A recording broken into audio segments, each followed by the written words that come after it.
The Eritrean President Isaias met with Egyptian President Abdul Fattah Al Sisi at Al-Ittihadya Palace in Cairo this morning.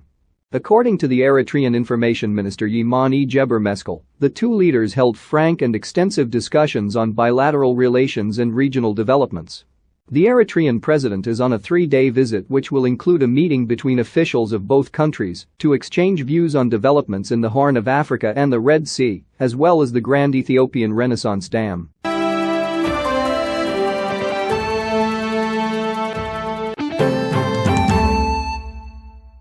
Meanwhile, the two leaders recognized that challenges and tensions are casting their shadow over vast opportunities which remain untapped, despite their undisputed benefits for all countries.